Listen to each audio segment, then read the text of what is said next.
Welcome to the Business Acceleration Summit. My name is Chris Salem. I'm a life and business strategist, certified peak performance mindset trainer, and international best-selling author of the book, Master Your Inner Critic, Resolve the Root Cause, Create Prosperity. Today, I'm going to be your expert on the topic of mindset. So when you think of mindset, when people think about it, is they think it's everything when it comes to being successful in their business. And that is very true. However, it depends on what type of mindset that you're in. Many times people are in the mindset of managing their business and life in the effect of the cause of their challenge, which usually is unconscious to them, rather than from the solution.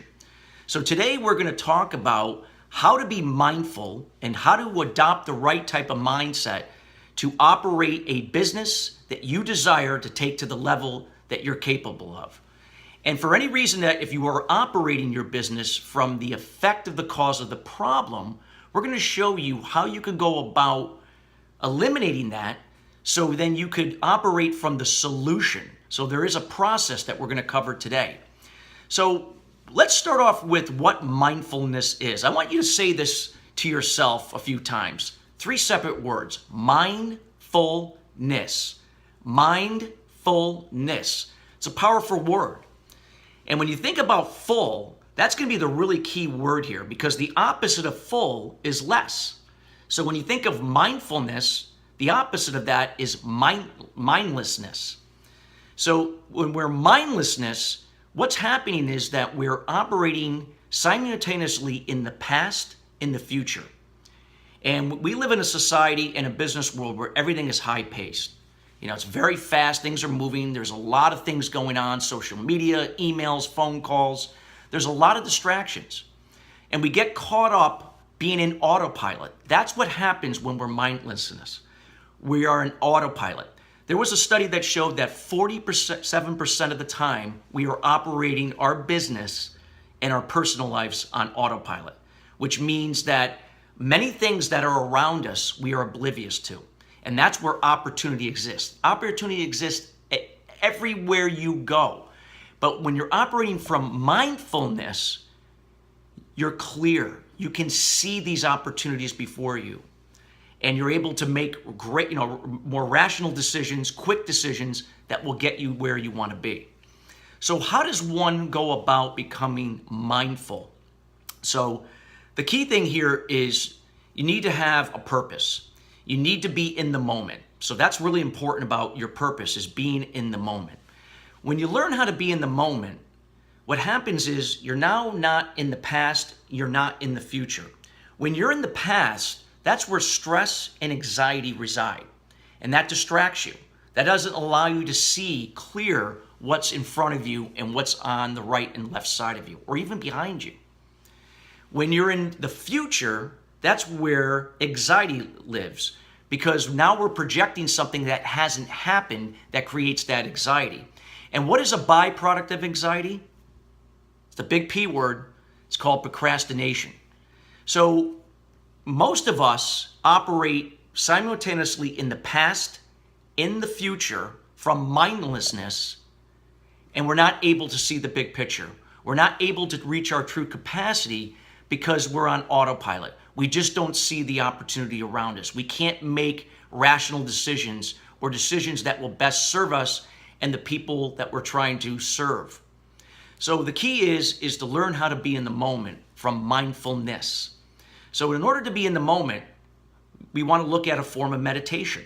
Doesn't mean that you have to be sitting here just like I am, with eyes closed, and I'm just focusing on my deep breathing. That's just one form of meditation. There's many forms. You could go on, there's walking meditation, where you take a brisk walk through a trail where you're just in the moment, just you, maybe perhaps early in the morning. It could be tapping, the late Wayne Dyer loved tapping, Tai Chi. So there's many forms of meditation. But the key is it's got to become a discipline and habit every day for at least 10 to 20 minutes daily. And as you get used to being in the moment, in the rhythm of your breathing, in time, you're going to start to see a change. You're going to start to see that you feel more clear. And as a result of that, when you're clear, you're going to be able to start to see where the problems are and then where the solution is. And then opportunity that is all around us, you're going to be able to see that. And that's going to have a tremendous impact on your business. So think about it. When you look at your business, are you being as productive as you possibly can? Are you as efficient? Are you reaching your true potential in terms of sales volume or revenue per your business? Many times, because we're not reaching that capacity or that full potential, is because we're operating from mindlessness, not mindfulness. This is why this is so important, not to just to individuals, but to companies overall. If more people were mindful, there would be so much more happening, so many good things, more opportunities, higher productivity, increase in efficiency, higher profits, and more revenue. But this is going to be about you. You as an individual, whether you're working for a corporation or you're in your own business, is learning how to be mindful. So the key is to be in the moment. Very important. Number 2 is to take your moral inventory. Okay, so this is something that you need to be very clear on. What's that mean? That means when you're going through the meditation process, you have to begin to write down what's going on in your head. Because in the beginning, you're going to have that race mind, past, future. You're going to be maybe feeling different types of emotions, whether if they're negative or positive. But either way, you want to write this stuff down, because when you do, you're documenting this so you can be able to see what is happening with you. And over time, you're going to be able to see, as you go back and look at these notes, how things are evolving and then where you need to go from there. Because if you keep it in here, it'll never become clear. There's a powerful energy when you take something from here and write it down on paper. And you begin to see everything, how it unfolds, and what you have to do to begin now to operate in the solution rather than the effect of the cause. Now, here's the problem. A lot of times people go through this process, but they can't seem to still get out of their own way. They said, I've tried to meditate, and I've seen some progress. I feel a little bit more clear, but yet I just can't seem to get to where I want to be based upon going through this process. Well, here's what's missing.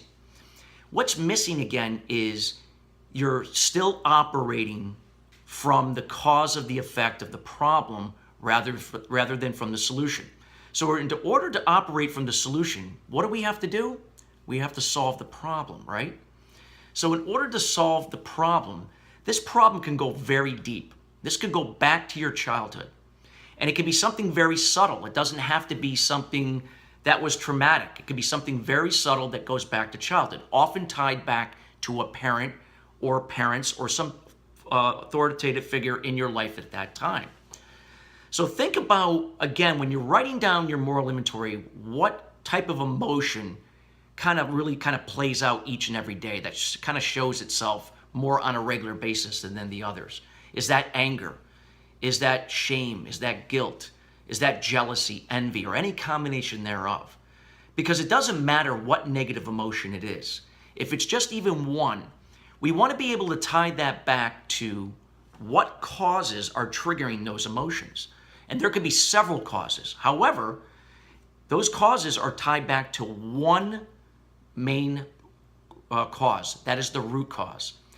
So think about a tree. You can look at a tree, a beautiful tree that you can see, but below the surface, you can't see what's going on. There's a lot of different roots that are spread out underneath the ground, and you can't seem to know where they're going, but yet they all tie back to one main root. It's no different than in your personal life and when it comes to your business. So the key is to resolve the root cause when it comes to finding out what the problem is, because to operate in the solution, you have to resolve the root cause. That's very, very important in this process. So we're going to talk about 7 steps that you could go about to resolve the root cause and to live and operate your business in the solution. But before I begin, we go through the 7 steps, I want to tell you a little story about somebody that kind of will exemplify what we're going to go over today. And this may resonate with you. I had a gentleman that came to see me about 4 years ago. And at the time, he had told me that for 20 years, he had been in the same position, had not really excelled or achieved a level of a management level at this point in his career. And he wasn't sure why. He thought at the time he was doing everything necessary to do his job and to be noticed to get to the next level. He also had a problem with his weight. He was 50 pounds overweight. So there was some self-confidence, self-image issues there. But yet, what was unique about this gentleman was that he was ready. You know, they say when the student is ready, the teacher will appear. Well, that's what happened with us. We seemed to come together right at the right time. Now, this was a guy at the time, he really wasn't addressing the issues with his career. He came to me for the weight problem. You know, the job stuff was secondary to him at this point. But he really wanted to address both, but the weight portion was where he wanted to start with. He had tried everything. He had tried Jenny Craig, Weight Watchers, Nutrisystem, every type of weight release program you can think of, and he would have some success, but in time it would all come back. So think about it. Why do you think it didn't work for him? Because here's the thing.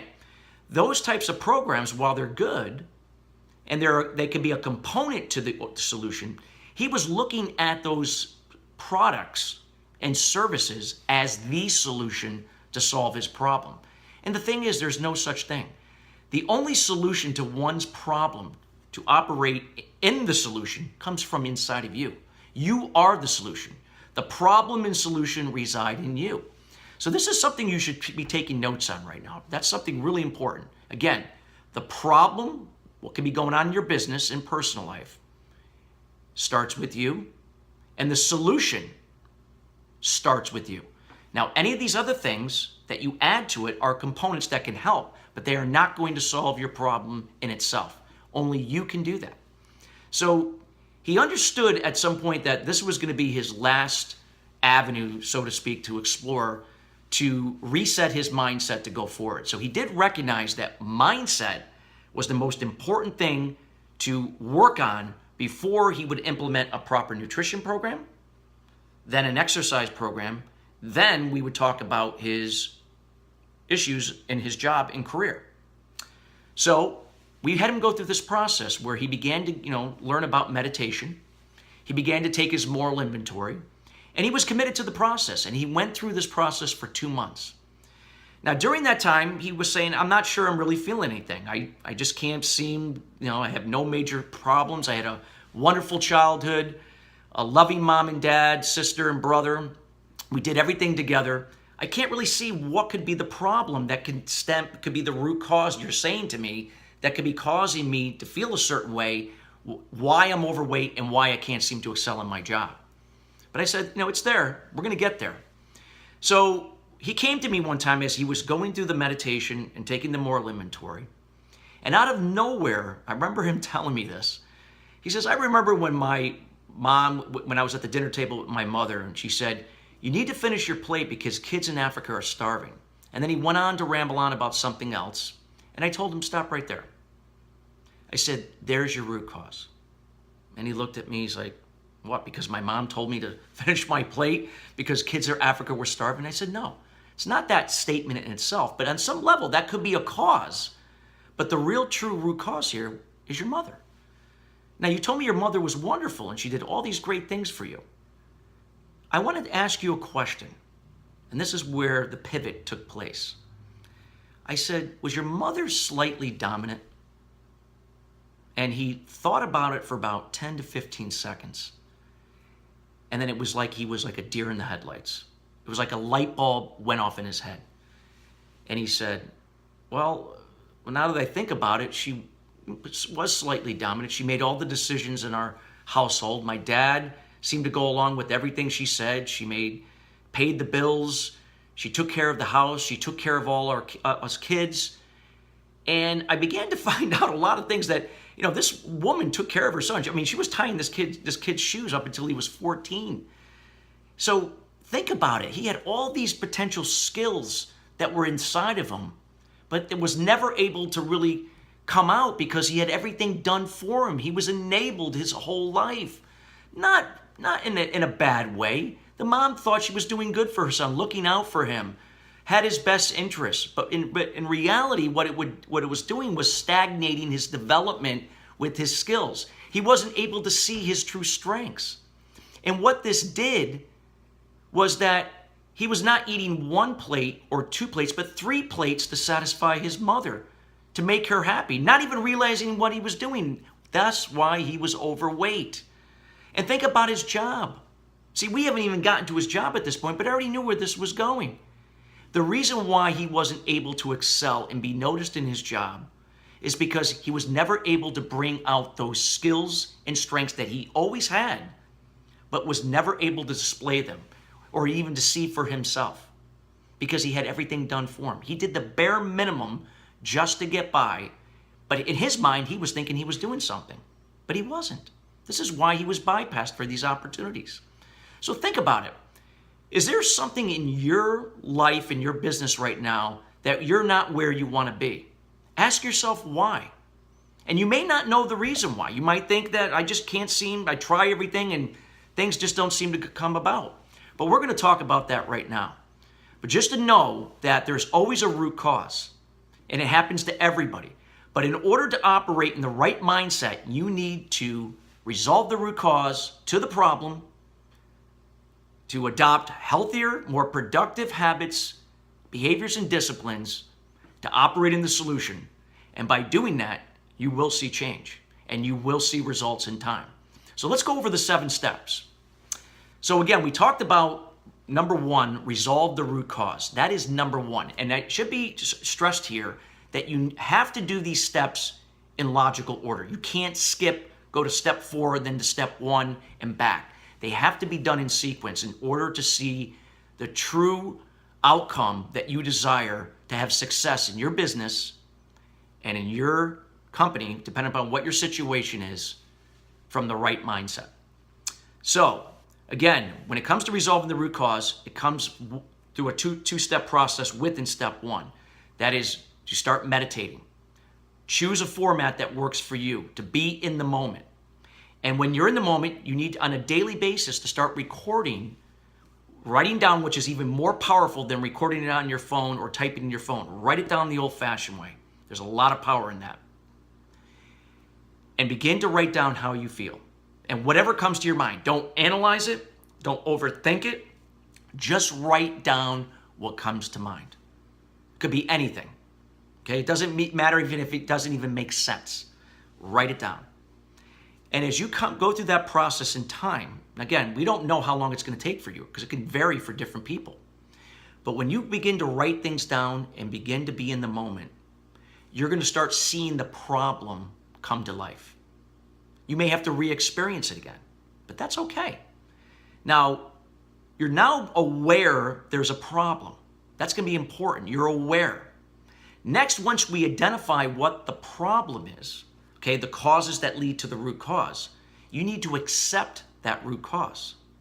Whether if it's from a mom, a dad, an uncle, whatever. You need to accept it. The next step of step 1 is you have to resolve the root cause. You need to forgive the person that your root cause is aligned with. So let's say in my case, my root cause was my father. The negative emotion that I experienced with my father was anger. My father was not present in my life when I was growing up. He was always traveling, off doing something with business. His goal was to make a lot of money and be successful. He had come from nothing, and that was his goal. His way of showing love was to say, okay, I'll show up, I'll buy a birthday present, a Christmas present here. And so there was never a lack of things in my life with that, but there was never an emotional connection with my father, with me, nor my brother. And my father's relationship with my mother was very strained. They ended up getting divorced. But where I'm going with this is, when I grew up, I was very angry as a teenager. And this carried on into my college years and throughout my 20s. But I didn't realize that my anger was tied back to my father. All I knew is I engaged in inappropriate behaviors and habits that didn't serve me. I lacked discipline to do certain things that would propel me in my career. And I just was emotionally, spiritually, and physically bankrupt. Now, I had two near-death experiences as a result of certain addictions that were tied to my anger. However, that was not the wake-up call for me. The wake-up call for me was when my father was diagnosed with cancer. And I was spending some time with my father. And it was for the first time I had a connection with my father when he was going through this process. And it was a very short time, 4 months. But I decided at that point, I hit rock bottom. And while my father was going through that, I was going to resolve my root cause. I didn't even know what the heck that was at the time. And the reason why I came up with that concept was that I knew that from my education, which was in purchase and materials management, I studied the root cause analysis. So I knew that process could carry over into one's personal life. And I merged that with a 12-step program in Eastern meditation to come up with this process. And it worked for me. I was able to resolve the root cause, forgive my father, accept him for who he was, because he didn't know how to be the father I desired him to be. And I was okay with that for the first time in my life. And I noticed that things that would trigger my anger, that would last for days or sometimes months, was if it came, it would be right out the door. I didn't feel that anger permeating through my body like I used to. I knew at that point I truly resolved the root cause.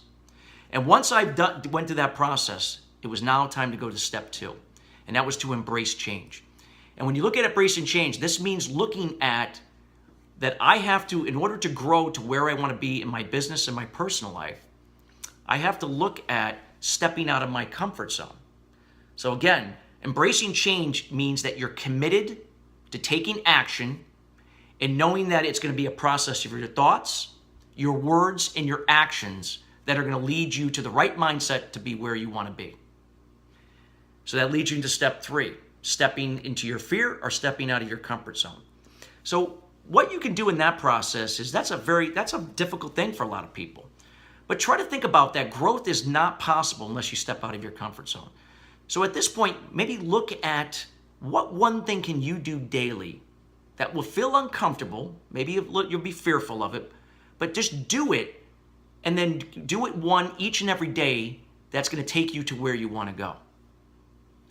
Now, when you start doing that, you're going to get yourself into a rhythm where you're going to be able to soon begin to find out truly who you are, what your purpose is here. And that purpose is very important to your business, because imagine if you're doing something in your career or business that doesn't align with your purpose, you're not adding true value to the people you serve. You're not adding value to yourself. Begin to look at who you really are. What is your purpose? And it doesn't matter if you think you can monetize it at that point. The key is to identify it and to then continue to step out of your comfort zone and begin to follow that path and watch the amazing things that are going to happen. Because the universe it's all energy. And when it aligns with your passion is now elevating at a high vibrational level of love. And it's going to attract the right situations. Maybe not in your time, but it will happen. And just believe it will happen. Okay, that's step 3. So step 4. So next thing you want to do is you want to look at now step 5. And in step 5, you have to have a game plan, right? A lot of people, go through life just basically making decisions on a whim with no clear direction, or goals that are just very vague. They're not very specific. But if you want to get to where you want to be in your business, you want to make a difference in the world, you want to do really what's right for people and add tremendous value, you've got to have a game plan. And it's got to be detailed and specific and aligned to your passion. When I talk about a game plan, I mean something that is very specific. Not I want, I'll try, I will. And it's got to be detailed. You got to be very specific to what you want to do with that goal and have a time constraint with it. Because if it's vague, that's exactly what's going to come back to you. The universe is going to align certain things exactly to how specific your desire is. So you got to be very clear on that. Now, that can be overwhelming for a lot of people. That can be very scary. Like, how am I going to get that specific? Well, what you have to do is want to be able to outline these goals daily, weekly, monthly, quarterly, semi-annually, and annually. So a lot of people ask me, you're telling me I got to plan my goals every day? I said, yeah, that's how detailed you have to be. But yet, don't make it overwhelming. That's why we're going to do it daily, because we're going to make those goals attainable. So that way you're able to attain them.